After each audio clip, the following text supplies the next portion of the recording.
KPI Bala வீட்டில் நிற்கிற இந்த ஆட்டோ ஒரு திருட்டு ஆட்டோ. கேபிஐ பாலாவுடைய ஆம்புலன்ஸ் ஸ்கேம் இது எல்லாருமே பார்த்துருப்பீங்க. ஆனால் அவர் ஆட்டோவில் பண்ண ஸ்கேமை முதல் முறையாக 5ஆம் தமிழர் சங்கம் ஆதாரத்தோடு வெளியிட போகிறோம். நம்ம வாங்கி கொடுத்த ஆட்டோ தானே? ஆமாம், நம்ம தான். அது முதியோர் மாட்டு நீங்கள் வாங்கி கொடுத்து அந்த முதியோர் மாட்டத்தில் இலவசமாக ஓட்டுறாங்க. நம்ம வாங்கி கொடுத்த ஆட்டோ தானே? ஆமாம், நம்ம தான். அது இந்த ஆட்டோவை கேபிஐ பாலா வாங்கினதாகவும் கர்ப்பிணி பெண்கள் மற்றும் வயதானவர்களுக்கான மருத்துவ சேவைக்காக பயன்படுத்துறதாகவும் சொல்லியிருக்காங்க. இந்த ஆட்டோவை கேபிஐ பாலா தான் வாங்கியிருக்காருனா இந்த ஆட்டோவுடைய ஓனருமே அவர் தான். அவர் பேரில் தான் இந்த ஆட்டோ ரிஜிஸ்டர் ஆயிருக்கணும். ஆனால் உண்மை என்னது தெரியுமா? இந்த ஆட்டோ கேபிஐ பாலா வாங்கவே இல்லை. இந்த ஆட்டோவை வாங்கினவர் பேர் லூயிஸ். அவருடைய மனைவி பேரில் வாங்கியிருக்காரு.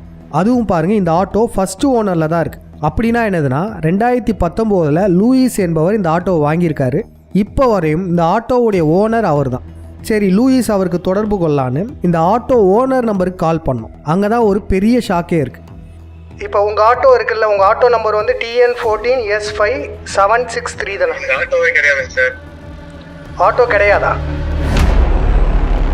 அவருக்கும் இந்த ஆட்டோக்கும் சம்மந்தமே இல்லைன்னு சொல்லிட்டார். அப்போ ஏன் சம்மந்தமே இல்லாத ஒருத்தருடைய நம்பரை ஓனருடைய நம்பர்னு சொல்லி ரிஜிஸ்டர் பண்ணியிருக்காங்க? இந்த ஆட்டோவை பாலா தனதாக மாற்றிக்கிறதுக்கு என்ன பண்ணியிருக்காருன்னா மிகப்பெரிய தில்லுமுள்ளு பண்ணியிருக்காரு.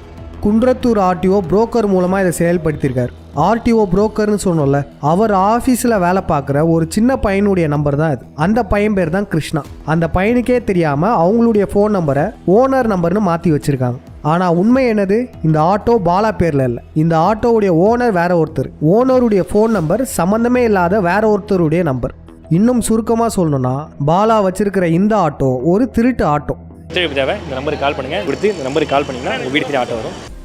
இந்த நம்பருக்கு கால் பண்ணி பாருங்களேன், வீட்டுக்கு ஆட்டோலாம் வராது, சுவிட்ச் ஆஃப்னு வரும். இந்த நம்பரை ஆல்ரெடி டீஆக்டிவேட் பண்ணிட்டாங்க.